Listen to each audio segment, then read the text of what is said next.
हाँ बेटा, तो पहले तो सिंपल इंटरेस्ट और कंपाउंड इंटरेस्ट का मीनिंग समझना है। दो टॉपिक है इस चैप्टर में, सिंपल इंटरेस्ट अलग है, कंपाउंड इंटरेस्ट अलग है। तो पहले सिंपल इंटरेस्ट चलेगा। तो इंटरेस्ट की परिभाषा क्या है? सिंपल इंटरेस्ट में सबसे पहले इंटरेस्ट समझो कि इंटरेस्ट क्या होता है। तो इंटरेस्ट बताया क्या है? Interest is the additional money which is paid by the borrower to the lender. Borrower वो व्यक्ति होता है जो पैसे उधार लेता है, वो लेंडर होता है जो पैसे उधार देता है ना। जैसे बैंक से आप लोन लेते हो तो बैंक हो गया लेंडर और आप हो गए बोरोवर, है ना। किसी व्यक्ति से आपने उधार लिया तो आप बोरोवर हो गए, वो व्यक्ति लेंडर हो गया। तो आपको पैसे के साथ अगर एक्स्ट्रा पैसा चुकाना पड़ रहा है तो वो एक्स्ट्रा पैसे को ही हम लोग क्या बोलते हैं? इंटरेस्ट बोलते हैं। तो ये तो इंटरेस्ट की परिभाषा हो गई, ठीक है। जैसे एग्जाम्पल इन्होंने लिखा कि एक्स वाई ने बोरो किया हो 500 रुपये एक साल के लिए और एक साल बाद रिटर्न किया होगा 550 रुपये, तो इसका मतलब 50 रुपये क्या हो गया बेटा? 50 रुपये इंटरेस्ट हो गया। तो इससे तो आपको इंटरेस्ट की मीनिंग क्लियर हो गई। अब इंटरेस्ट में एक चीज होती है rate of interest. Rate of interest उस दर को बोलते हैं, उस रेट को बोलते हैं जिससे पैसा इंक्रीज होता है, ठीक है। कि किस रेट से आपको इंक्रीज करना है, ये रेट मायने रखता है इंटरेस्ट निकालने में। अगर रेट 5% होगा तो अलग ब्याज आएगा, 10 होगा तो अलग आएगा, 20 होगा तो अलग जाएगा। तो किस तरीके से इंक्रीमेंट होता है, इंक्रीज कैसे होता है, उसका क्या रेट है, उसी को हम लोग रेट ऑफ इंटरेस्ट बोलते हैं। अमाउंट का मतलब होता है कि प्रिंसिपल और इंटरेस्ट जोड़ के जो चीज़ आएगी उसको अमाउंट बोलेंगे। जैसे इसमें देखें एग्जाम्पल में, तो इसको हम लोग प्रिंसिपल कहेंगे 500 रुपये को, और ये जो अब इंटरेस्ट जोड़ के आया है इसको अमाउंट बोलते हैं। तो अमाउंट कुछ नहीं होता, प्रिंसिपल अमाउंट और प्लस ब्याज, इन दोनों को जोड़ के जो फाइनल आता है उसको हम लोग क्या बोलते हैं? अमाउंट बोलते हैं। तो अमाउंट की परिभाषा लिखिए। सिंपल इंटरेस्ट जो होता है वो यूनिफॉर्मली चलता है। यूनिफॉर्मली का मतलब होता है इसमें ब्याज जो है वो बराबर बराबर चलेगा। अगर प्रिंसिपल 1000 है तो पहले साल का ब्याज वही रहेगा, दूसरे साल का भी वही, तीसरे साल का वही। जैसे आप डेप्रिसिएशन में एसएलएम मेथड देखते थे कि हर साल का पैसा क्या रहेगा? हर साल का डेप्रिसिएशन समान रहेगा, यूनिफॉर्म रहेगा। यूनिफॉर्म का मतलब क्या? एक जैसा रहेगा। तो सेम चीज़ यहाँ पे भी है कि जो सिंपल इंटरेस्ट रहता है वो हर साल का बराबर बराबर रहता है अगर प्रिंसिपल अमाउंट में कोई चेंज नहीं हो रहा है। तो मान लीजिए प्रिंसिपल सवाल में दे रखा है 10,000, रेट दे रखा है आपको 10-15% जो भी है, आपसे कह रहा है चाहे पहले साल का ब्याज निकालो तब भी वही आंसर आएगा, चाहे कहता है सिर्फ सेकंड ईयर का निकालो तो आंसर वही आएगा। थर्ड ईयर का पूछे, फोर्थ ईयर का पूछे, किसी भी एक साल का पूछेगा आंसर विल बी सेम। हाँ, अगर 2 साल का इकट्ठा पूछ रहा है तो अलग आएगा कि एक साल का निकालोगे तो अलग, 2 साल का कंबाइंड निकाल दो तो अलग आंसर आएगा, लेकिन हर ईयर का आंसर सेम आएगा। ये कहने की बात है। अब फॉर्मूला क्या है इसका? तो एसआई निकालने का फॉर्मूला क्या है? P into R into T divide by 100। तो एसआई निकालने का फॉर्मूला क्या बना? P यानी प्रिंसिपल, आर मतलब रेट, टी का मतलब समय यानी टाइम, और डिवाइड बाई 100, ठीक है। लेकिन ये फॉर्मूला तब लगता है जब आप सवाल ईयरली फॉर्म में लगा रहे हो, यानी अगर डेटा आपको टाइम जो है वो ईयर्स में दे रखा होगा तो ये फॉर्मूला चलेगा। अगर डेटा मान लीजिए मंथ वगैरह में दे रखा है तो फिर टाइम आप लिखोगे मंथ में, फिर नीचे मुझे 12 से भी मल्टीप्लाई करना पड़ेगा। यानी अल्टीमेटली इसके 3 फॉर्मूले हैं। When time is given in years, years के फॉर्म में दे रखा है तो फिर एसआई का फॉर्मूला बनेगा P into R into T divide by 100। और अगर टाइम ऐसा भी हो सकता है, when time is given in month, हो सकता है समय गिवन हो, कहे 5 महीने का निकालो या 18 महीने का निकालो या 32 महीने का निकालो, ऐसे भी कह सकता है। तो फिर इसका फॉर्मूला रहेगा P into R into T. यहाँ जो T लिखा था वो ईयर्स में था, यहाँ जो T लिखोगे वो मंथ के फॉर्म में लिखोगे, फिर डिवाइड 12 से और हो जाएगा, यानी नीचे हम लोग लिखेंगे 1200। ऐसे हो सकता है कि टाइम आपको डेज में दे, may be when time is given in week, week में भी दे सकता है। तो फिर एसआई का फॉर्मूला क्या रहेगा? P into R into T. T week में लिखोगे, 2 वीक का निकालना, 50 वीक का निकालना, कितने वीक का निकालना, और नीचे 100 तो रहेगा ही रहेगा और नंबर ऑफ वीक से और मल्टीप्लाई हो जाएगा, नीचे मतलब 5200 हो जाएगा। ऐसे अगर मान लो डेज में है तो यहाँ टाइम डेज में लिखोगे, नीचे 365 से गुणा हो जाएगा। लॉजिक समझना इंपॉर्टेंट है, फॉर्मूले तो अपने आप बनते हैं। समझ में आ गए? तो ये 3-4 फॉर्मूले होते हैं, तो उनको आपको ध्यान रखने हैं। अभी मैं फोटो भेज दूंगा इसकी आपको, ठीक है। जिसकी किताब है उसमें तो लिखा ही जा रहा है, बाकी सबको फोटो आ जाएगी, अपना कर लेंगे। अल्टीमेटली इन्होंने खूब सारे फॉर्मूले बना दिए, खूब सारे फॉर्मूले का कोई मतलब नहीं है, बस फॉर्मूला आपको यही याद रखना है, जो चीज़ इससे नहीं पता होगी वो पता हो जाएगा। और एक फॉर्मूला और याद रखना है कि अमाउंट इज इक्वल टू क्या होता है, प्रिंसिपल प्लस एसआई। ठीक है, अमाउंट इज इक्वल टू क्या होता है, प्रिंसिपल में एसआई अगर जोड़ देंगे तो क्या आ जाएगा, अमाउंट आ जाएगा। तो अल्टीमेटली आपको दो फॉर्मूले याद रखने हैं एसआई में, इसी से सारे सवाल लगेंगे, इतने सारे फॉर्मूले याद करने की जरूरत नहीं है, सिर्फ दो फॉर्मूले, एक ही पीआरटी डिवाइड बाई 100 वाला और एक ही है। समझ गए? अब आते हैं इसके सवालों पे। ये तो इसकी कहानी हो गई, थ्योरी हो गई। अब इसका प्रैक्टिकल क्वेश्चन देखो बेटा कैसे कैसे। अपनी निकाल ले लिया तुमने?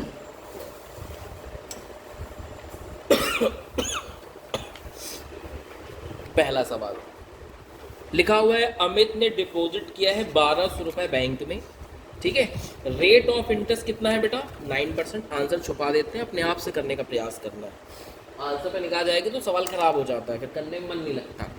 1200 रुपये डिपॉजिट किए हैं, तुम्हारा प्रिंसिपल कितना हो गया, 1200, रेट ऑफ इंटरेस्ट कितना हो गया, 9%, और कितने साल के डिपॉजिट किया, 3 ईयर के लिए, तो टाइम कितना हो गया, 3। अब आपसे पूछा है कि टोटल इंटरेस्ट कितना मिलेगा, तो फॉर्मूला लगा दो एसआई का। फॉर्मूला क्या होता है, principal into rate into time divide by 100। ये 0 0 कट जाएगा, इसको मल्टीप्लाई करके सॉल्व कर लोगे, आंसर आ जाएगा। एकदम सिंपल सा सवाल। कितना आएगा मल्टीप्लाई करके बताओ जरा।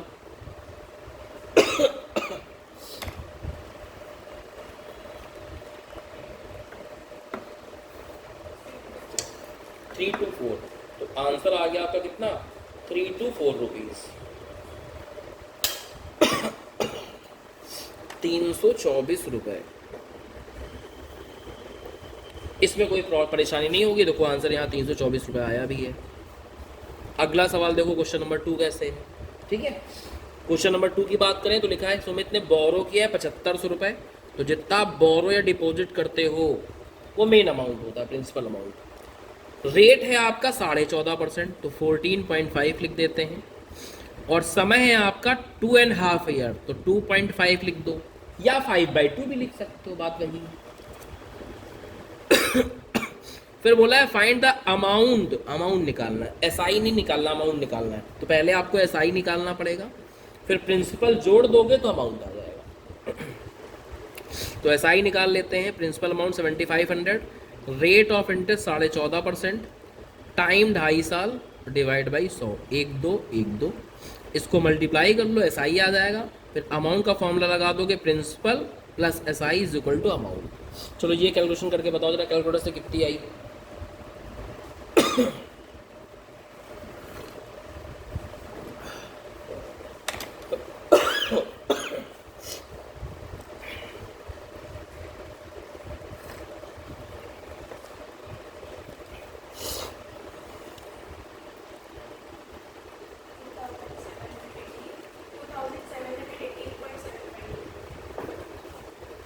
$2718.75, इनको दोनों को ऐड कर दो, फाइनल अमाउंट आ जाएगा आपका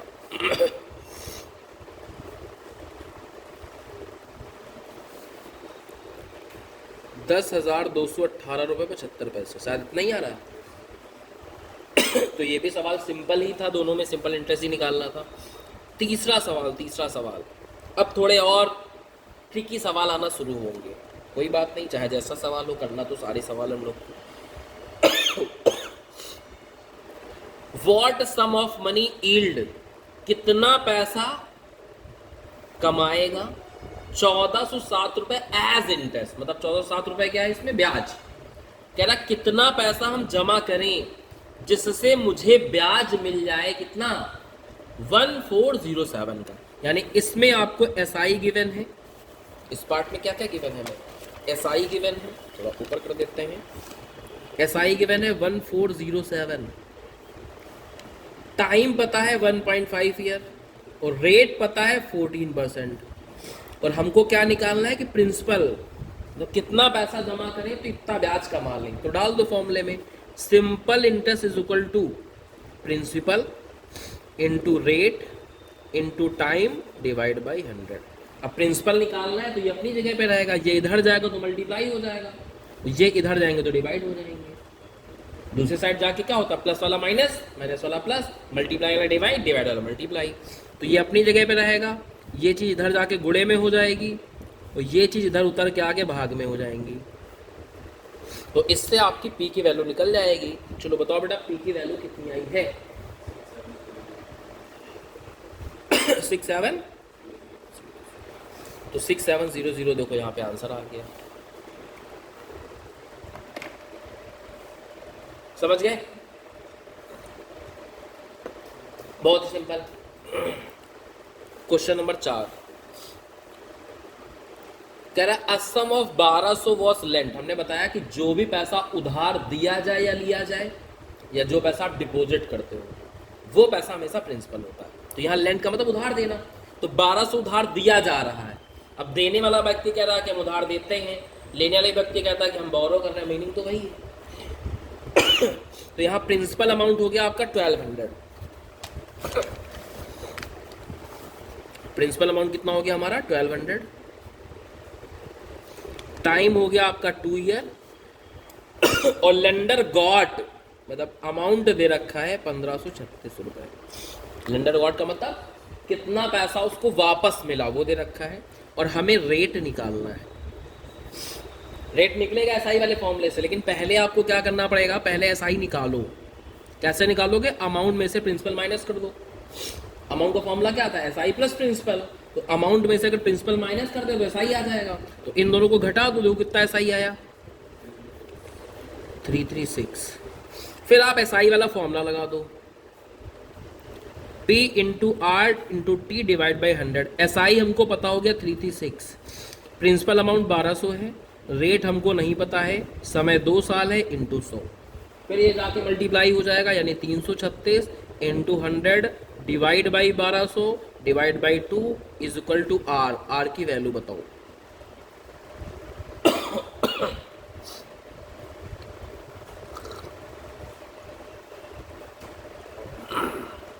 हाँ बेटा 10 14 तो 14% आ गया आपका आंसर। ठीक है, फाइनल आंसर यहाँ अगर देखोगे देखो 14% आया। समझ गए? ये ना ट्राई कर सकते हो, 5th वाला दिख रहा है क्वेश्चन।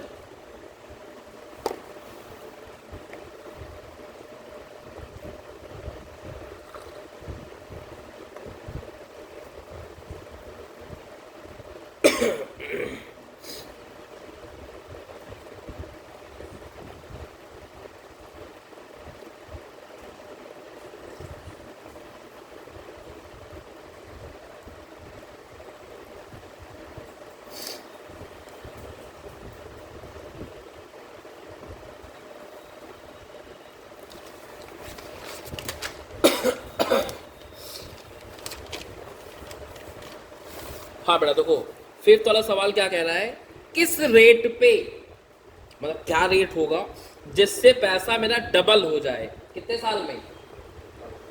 5.5 साल में। किस रेट ऑफ इंटरेस्ट में पैसा डबल हो जाए। तो इसको करने के 2 फॉर्मूले। देखो इधर बेटा क्वेश्चन नंबर 5, इस चीज को करने की 2 टेक्नोलॉजी है। एक तो बेसिक जो अपना होता है उस तरीके से, मान लो प्रिंसिपल को आपने लेट कर लिया 100, कुछ भी लेट कर सकते हो, 100 200 500। एक्स लेट करो तो थोड़ा लेंदी हो जाएगा, इससे अच्छा न्यूमेरिक फिगर लेट करो। मान लो 100 लेट कर लिया तो इनके हिसाब से अमाउंट कितना होगा। पैसा डबल होने का मतलब क्या है कि जितना प्रिंसिपल लोगे उसका डबल ले लो अमाउंट। 1000 जो लेगा उसको 2000 लिखेगा, जिसको 50 लिखेगा उसको 100 लिखेगा, जो 500 लिखेगा उसको 1000 लिखेगा। आंसर पे इसका प्रभाव नहीं पड़ेगा, अपने आप सब कुछ बराबर आएगा। तो इससे एसआई कितना हो गया मेरा, चलो थोड़ा बड़ा ले लेते हैं, कोई दिक्कत। 1000 ले लिया तो अमाउंट कितना हो गया 2000, और एसआई कितना आ जाएगा आपका 1000, दोनों का डिफरेंस। समय कितना है मेरा, समय पता है 5.5 साल, रेट हमको निकालना है, फॉर्मूला डाल दो एसआई का।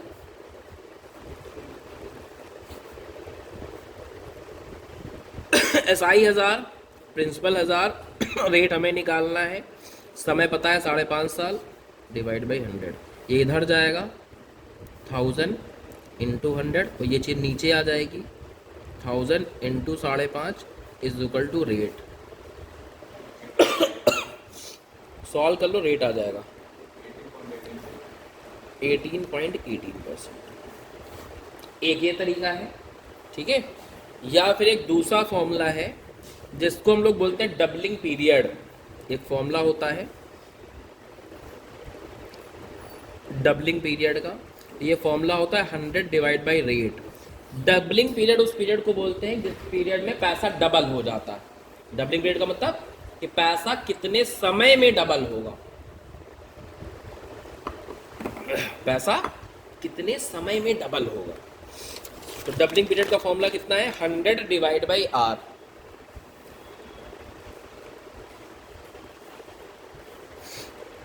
और एक होता है ट्रिपलिंग पीरियड। ट्रिपलिंग पीरियड का मतलब क्या हो गया कि पैसा 3 गुना कितनी देर में होगा। इसका फॉर्मूला होता है 200 डिवाइड बाई आर।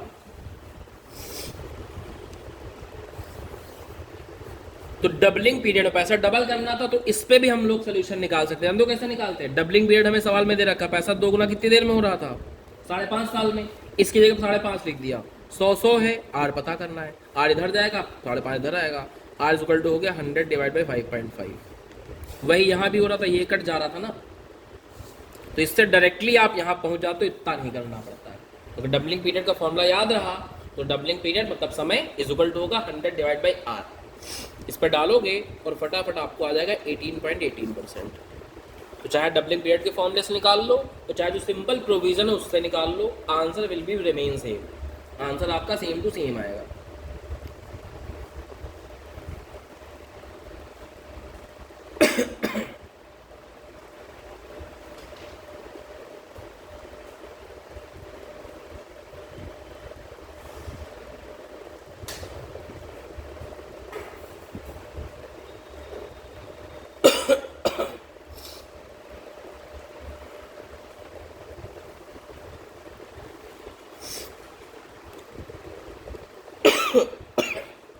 समझ में आ गया? आगे बताओ। हाँ बेटा, विदाउट हाँ, फिर इतने उदास क्यों दिख रहे हो? मैं से डर लगता तुम्हें? डरना नहीं है भाई, सिंपल सा यही फॉर्मूला ही है। और जो चीज़ में नहीं पता होगी वो निकालने अल्टीमेटली देखो ना अपना। एसआई वाले में हम केवल 2 ही फॉर्मूले यूज करेंगे, एक ये वाला फॉर्मूला और एक वो amount is equal to principal plus SI. इनके अलावा पूरे एसआई के सवालों में इन दोनों के अलावा कोई फॉर्मूला यूज करे तो बता देना हमें। जो चीज नहीं पता होगी इन्हीं दोनों से दिमाग लगा के पता की जाएगी बस। तो बस ये 2 फॉर्मूले आपको समझना है और एप्लीकेशन कैसे करना है वो समझना है, और कुछ भी नहीं। बाकी सब तो गुणा भाग है।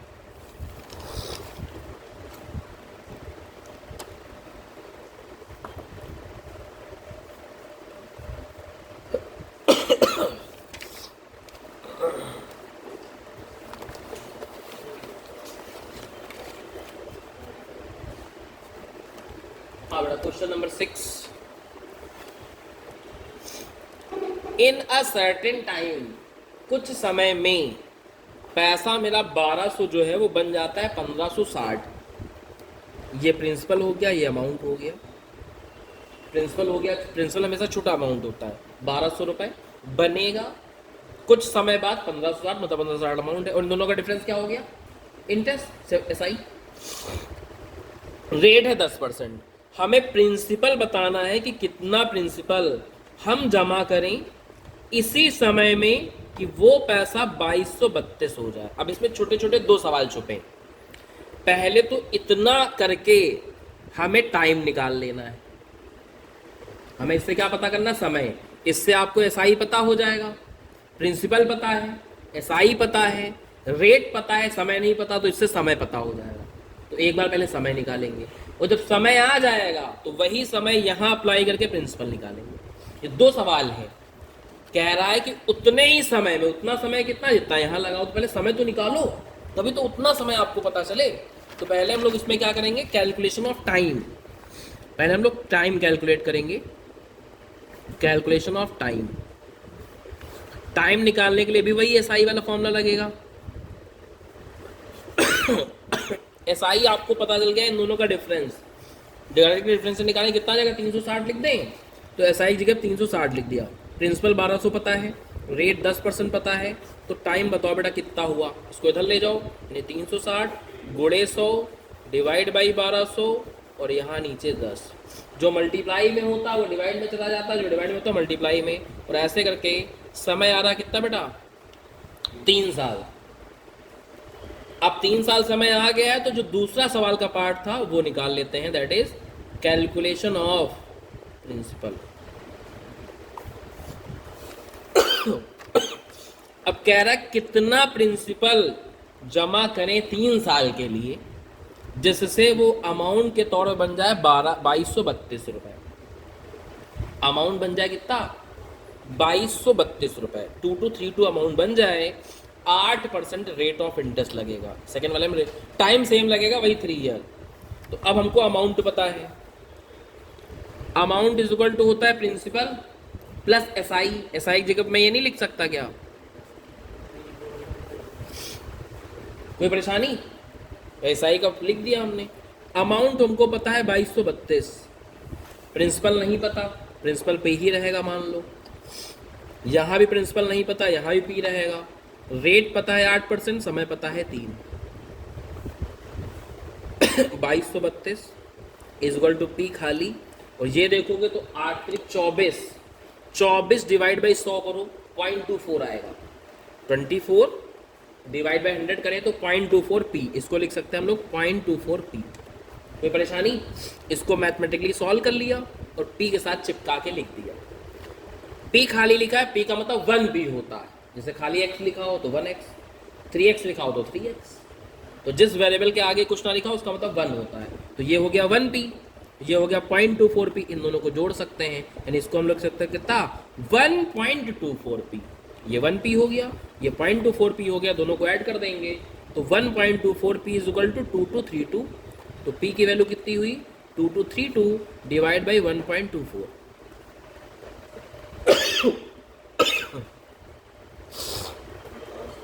1800 रुपए। तो प्रिंसिपल हो गया हमारा कितना बेटा, कोई परेशानी, कोई दिक्कत,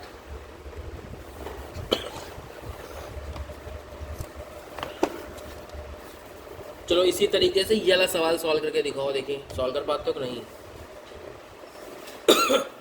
ट्राई करो, वैसे थोड़ा सा कठिन है, हो सकता ना भी हो पाए, लेकिन एक बार ट्राई करो, पता तो चले कितना कर पा रहे हो। उसी तरीके का नहीं, सवाल थोड़ा अलग है, लेकिन फिर भी दिमाग लगाने की कोशिश करो, दिमाग लग पा रहा कि नहीं लग पा रहा देखो।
हाँ बेटा, ये सवाल थोड़ा सा अलग है बाकी सवालों से, तो एक बार बता देते हैं।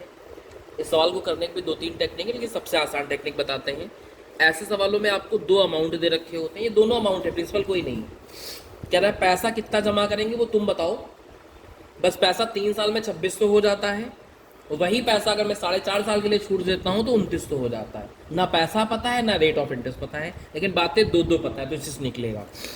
पहले निकालोगे अमाउंट का डिफरेंस, ठीक है। अमाउंट का डिफरेंस कितना हो गया, डिफरेंस इन अमाउंट, कितना हो गया 300। डेल्टा का मतलब डिफरेंस होता है, इसका मतलब समझते ही हो। और डिफरेंस इन टाइम निकाल लिया, तो इसको बोलते हैं कि 1.5 साल का ब्याज है, यानी SI for 1.5 year is equal to कितना हो गया 300।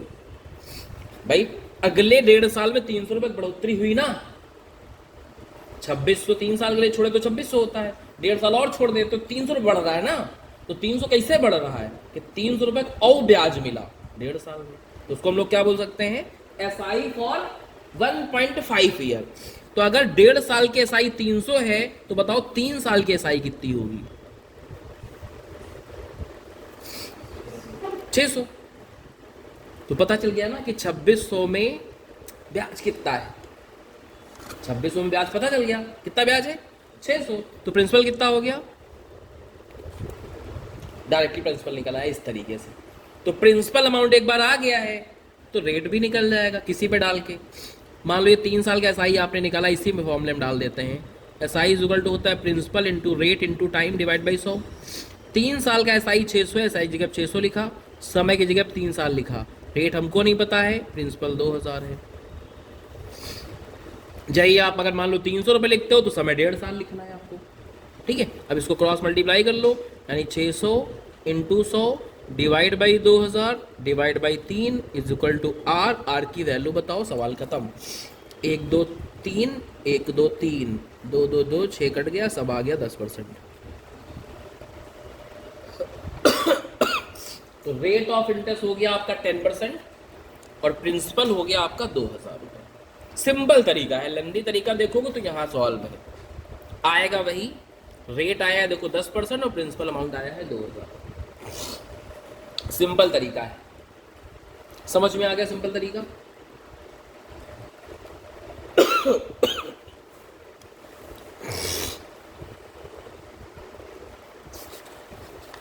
एक सवाल और दे रखा है, क्वेश्चन नंबर 8 और देखते हैं। लिखा है डिवाइड करो 2760 को 2 पार्ट में, बराबर बराबर पार्ट नहीं बोला है, 2 अलग अलग पार्ट में डिवाइड करना है।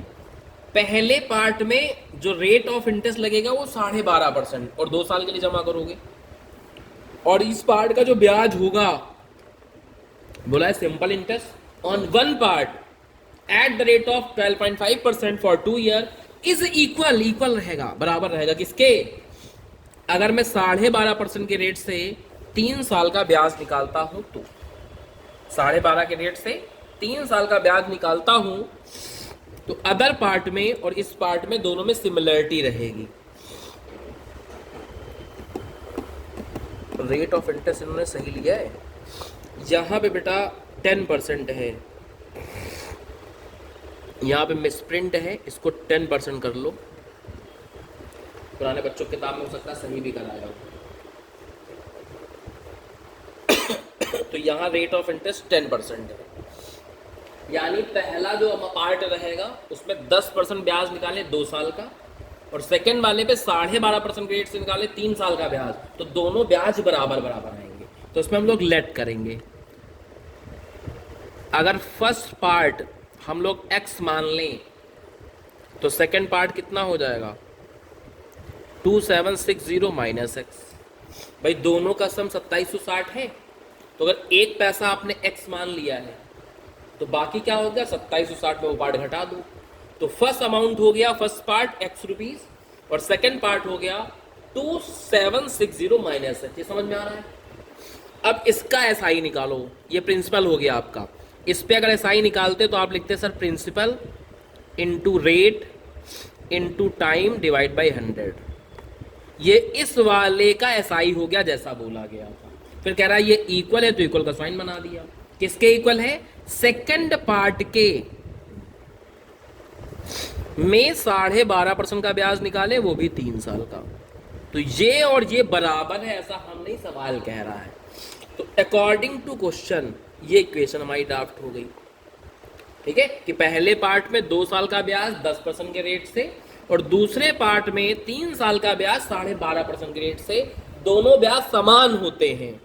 तो ये 100 कट जाएगा, यहां से अगर देखें तो 10 इंटू 2 20, 20x। यहां से देखें तो पहले ये इसमें मल्टीप्लाई होगा, तो 12.5 इंटू 3 करो, 37.5 आ रहा है शायद। वो इसमें भी मल्टीप्लाई होगा, इसमें भी मल्टीप्लाई होगा, दोनों मल्टीप्लाई होगा। तो आप क्या करो, 37.5 को मल्टीप्लाई करो और 2760 से, कितना आया? 37.5 को मल्टीप्लाई कराओ 2760 से।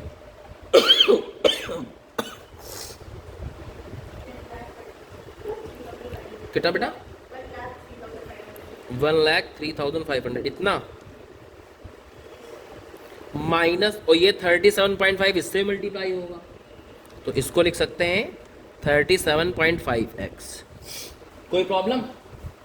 ये इधर जाएगा प्लस का हो जाएगा, तो इसको ऐसे भी लिख सकते हैं 37.5x। ये अपनी जगह पे रहेगा जहाँ है, यानी 20x, और ये अपनी जगह पे रहेगा जहाँ है। इनकी साइड नहीं चेंज गई तो इनके साइन में नहीं चेंज होंगे। इन दोनों को ऐड कर दो, 57.5x is equal to 1,03,500, x is equal to 1,03,500 divide by 57.5। चलो सॉल्व करके वैल्यू बताओ जरा, मल्टीप्लाई डिवाइड करके।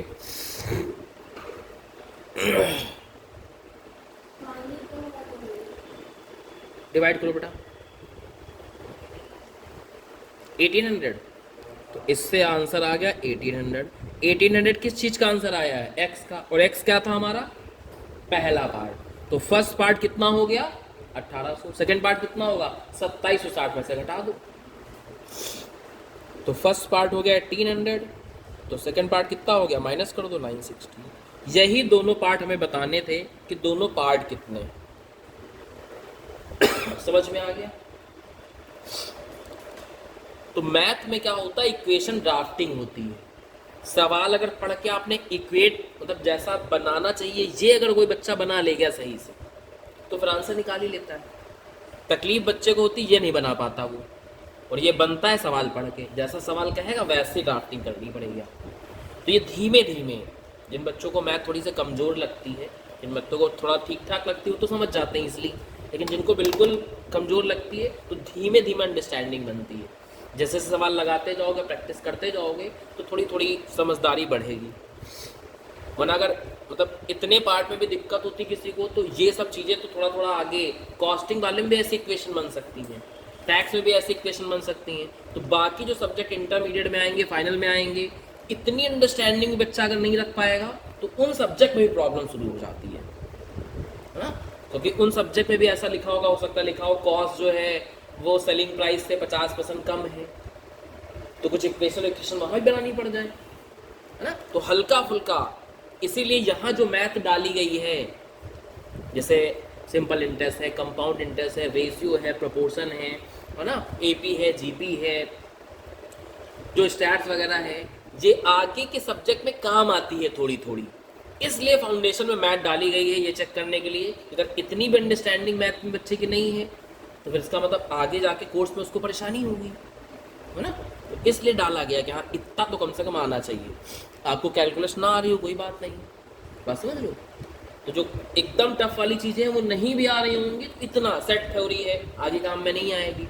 लेकिन ये सब बहुत बेसिक है। अर्थमेटिक का मतलब ही है अंक गणित, और कॉमर्स अंक का सारा खेल है ना। अंकी अंक तो चलते हैं उसके अंदर, है ना। आपको एलजेब्रा नहीं भी आ रही होगी हल्की फुल्की, एलजेब्रा में इक्वेशन वाला आ रहा हो, बाकी एलजेब्रा का किसी को नहीं भी आ रही है, आगे जाके परेशानी नहीं होगी। फाउंडेशन ना पास हो उसकी अलग बात है ना, लेकिन आगे